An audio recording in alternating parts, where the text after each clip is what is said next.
We're going to be making some falafel today. The ingredients will be in the description box below. Either the night before or a couple hours before preparing, you want to get the split peas and soak them in a bowl of water. Rinse them a little bit and then just soak them. So like I said, can be soaked overnight or for a couple of hours, like 2 to 3 hours, and you'll notice when you check on them again, it will have absorbed most of the water, but any leftover water then you can just strain out. I also would like to mention that chickpeas are traditionally used when making falafel, but my family mainly uses the split green peas. So now all I'm doing is I'm adding in the split green peas, the onions, garlic, parsley, and cilantro to the food processor. You want to make sure that you're just chopping up the onions, parsley, and cilantro before putting it in, just so that it's easier to blend. Dump everything out into a bowl. Just mix around, and then this is when you can add these spices. So we have some salt, cumin, dried coriander, and then the red chili powder is optional if you want a little spicier taste. These definitely were spicy to me. So if that's your thing, then I would definitely consider putting it in. Add vegetable oil to a saucepan and put the heat on medium and wait for it to get hot. While you wait for the oil to heat up, this is when you can add in the baking powder to the batter and just mix it all together, and this will help with frying. It also helps in getting the falafel nice and crispy, and it also aids in browning. Some food science fun facts. So a little trick to see if the oil is hot enough, you can add in just a little bit of the batter. Once you see it start frying up, then you know it's ready. Here I have my mom demonstrating how to make a nice little falafel-shaped patty, and she's just dropping it into the oil. Make sure to be careful, obviously, when dropping it into the oil so it doesn't splatter on you. But here you can see it's definitely hot enough. The sides of it are also starting to get brown, so that's kind of your little tip to know when to start flipping them over. So once you flip them over, you'll see one side is brown.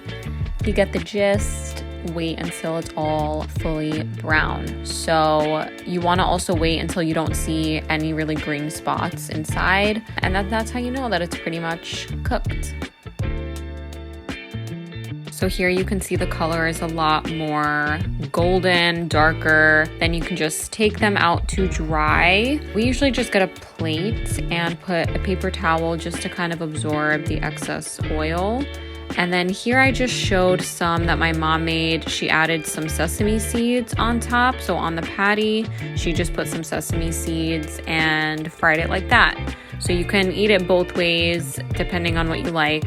And there you have it. That is our finished falafel. It's very versatile and just has so many elements to it.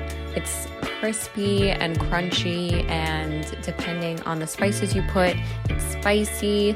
And you can eat it with some tahini sauce. You can eat it in a sandwich. You can eat it on rice.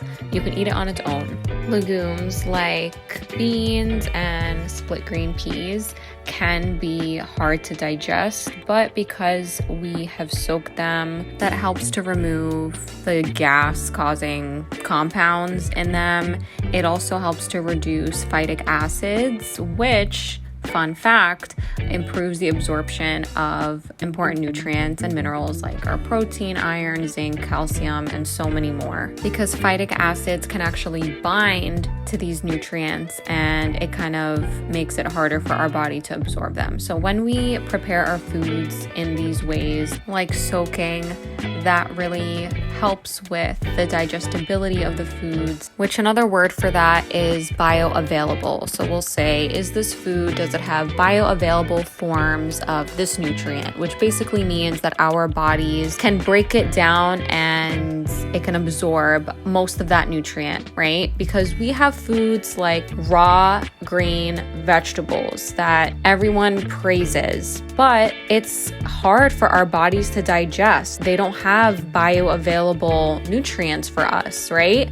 And even if a food has a high source of a certain nutrient, if it's hard for our bodies to digest and actually absorb, then is that really beneficial for us? So it's just another way to think about things. I'm really getting into the way that our ancestors prepared foods, and I think there's just some wisdom behind that. Also, when I mentioned, the raw leafy greens like kale, for example, so a way that can make our bodies digest it and absorb the nutrients in kale more easily would be basically cooking it. Adding heat to it kind of breaks down those phytic acids. So it's kind of like the same idea with soaking.